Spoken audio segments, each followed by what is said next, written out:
Hello there, lovely people, it's Alex from Nintendo Life here, and today we're going to be reviewing Darksiders Genesis for the Nintendo Switch. Have you seen the name of the channel? This review was originally written by the ever-wonderful PJ O'Reilly, and has been adapted for video by me. But anyway, that's more than enough waffling, let's dive right into things.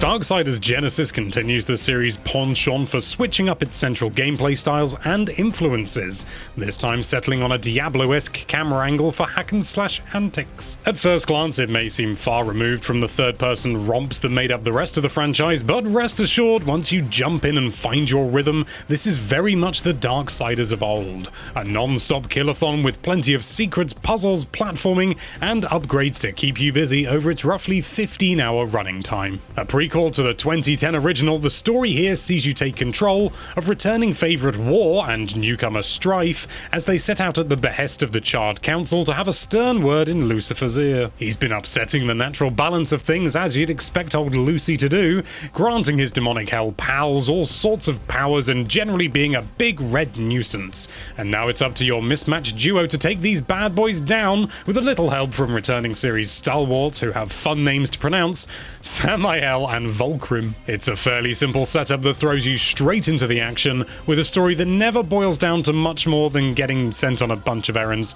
that slowly bring you closer to revealing the Big L's location. However, there's plenty of fun to be had with the pairing of the stoic War and wisecracking Strife. Let's be absolutely clear, this isn't like a comedy classic by any stretch of the imagination, but the writing is genuinely amusing enough, and by the end we had grown quite fond of the strange relations between our two leading horsemen. Differences between the two don't just come down to opinions or worldly outlooks either. Oh, crumbs, no. On the battlefield, both play satisfyingly differently. War, with his comedically large sword, is very much the up-close and personal type, dodging at close quarters and smashing enemies to pieces with nothing more than raw power. You are ended, he'll cry in a slightly more dramatic voice than mine, as he tears the arms and legs off some hapless imp or horned nasty. Strife, on the other hand, is much more effective at range, keeping big enemies at bay with his big guns, and then nipping in nimbly to sort out smaller problems with his curved daggery-doos. Combat in Darksiders Genesis is satisfyingly meaty stuff from the outset that, especially on harder difficulties, will force you to utilize all of your skills and ensure you're switching between the two heroes constantly if you stand any chance of surviving the pretty relentless onslaught of Hellspawn. Things are kept fresh along the way with a constant supply of upgrades, unlockable skills, attacks, and towards the end you'll see your arsenal swell to enormously satisfying proportions. Indeed, both War and Strife have an absolute boatload of tricks up their sleeves. Some of these come in the form of various tools which unlock new means of traversing levels, feeding into that classic Zelda-style backtracking to earlier locations to reach hitherto locked areas and secrets, whilst others are passive upgrades that see you leave a trail of lava behind you as you dodge around in an arena, or perhaps conjure up a hellhound to fight by your side temporarily. What a fun selection. Protagonists also have unique abilities that help guide them to victory. Strife can call upon his exploding caltrops, world ender attack, and ability to clone himself to confuse enemies, whilst War makes use of fiery spikes that he can summon from the earth around enemies, as well as a ghost hook, rampage attack, and a bevy of tools such as his Vorpal Blade, the latter of which, like Strife's Void Bombs, sees a ton of action in the game's many puzzles. As well as all this, both characters have the ability to transform into an Anarchy form of themselves once they've filled their battle gauges by attacking multiple enemies. You're just one quick press of L and ZR together away from unleashing this temporarily gargantuan state, which is perfect for causing massive bereavement during tough boss battles and other sticky situations. There's just so much going on with the combat here, lots of tiny little details and touches. We love how you can finish enemies off once you've dealt a certain amount of damage by moving in and simply pressing the good old-fashioned A button, and that finishing them like this deals area of effect damage to surrounding foes so you can start moving from one to the other, chaining these finishes together as your chosen protagonist mouths off to some sort of demon thing. It's wonderful how Strife has an absolute ton of different ammo types for his guns, and how hammering your attack constantly sets you up with a temporarily overpowered version of that attack on a gauge. And we haven't even mentioned the fact that you can trot around more open areas of the levels on your trusty death steed by having them materialize and dematerialize with a quick push of the shoulder buttons. If all of this wasn't enough, there's also a whole wealth of new combos to unlock at Dis's shop, which you can add to your already swollen array of skills. And then, the real star of the show in terms of upgrading in Darksiders Genesis is its delightful creature cores skill system. As you play through the campaign and defeat various types of enemy for the first time, you'll pick up lots of creature cores. These cores come in two colors, purple being minor cores and orange being the major variety that you'll only grab off of bosses and mini-bosses. Cores can then be slotted into a branching set of nodes, and each one plugged in will awaken the empty nodes around it. In order to set a major orange core, for example, you'll need to set enough minor cores to run your energy to the orange core's bespoke node in order to bring it online. It's a massively satisfying and very addictive way of refining your characters, and there are a load of different cores that give you all sorts of perks and little upgrades to health, dodge effectiveness, and special ability power that you can plug in and swap out at your leisure. However, the real genius to this system is that as you continue to pummel enemies out in the game, the cores you've plugged in that correspond to the enemies you're killing continue to upgrade through several levels, boosting their stats as they go. Creature cores add a considerable amount of replayability for folk who want to max out their skill tree.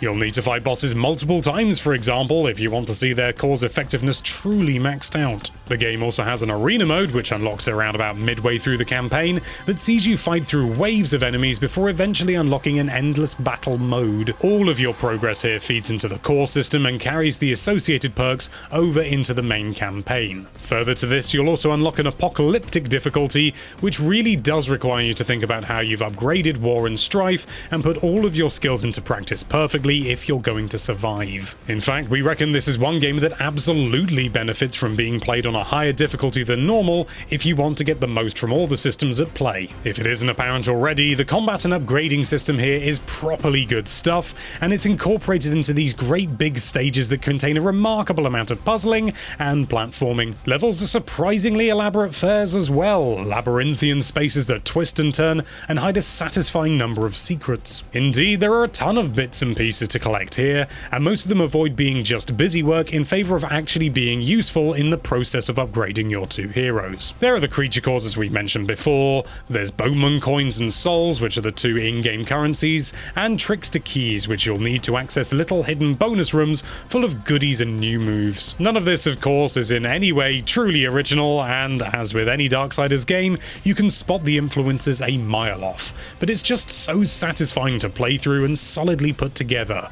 Proper video game comfort food that's been cooked and served up by a team who know exactly what they're doing. There are a handful of things that could do with improving as well, however. The map does a terrible job of showing you where you are in a level, preferring to light up your general vicinity rather than pinpoint your exact location, which is a massive pain in the ass when the levels are so huge, and co-op can be a bit fiddly when played with random people online. The entire campaign here is available to play in both online and local split-screen co-op, and is a doddle to get going if you're playing with a pal, but with online strangers, there's too much waiting around at summoning stones, and some buggy elements that make the whole thing a little bit more hard work than it needs to be. Then we come to a few more serious problems concerning this Switch port of the game specifically. In docked mode, besides a bad bit of stutter as the camera sweeps across an epic vista in the very opening moments of the first level, the game runs at a pretty solid 30 frames a second for the most part, and looks very close to the other versions of the game, if not quite identical. In handheld, however, things are a little bit more complicated. The dynamic resolution at work here can, at times, dip down into quite blurry territory from the target 720p, specifically when there's some epic background or some huge battle going on. It's not a game-breaking problem, but it does make things a little difficult to follow at times due to the fact that you're already dealing with characters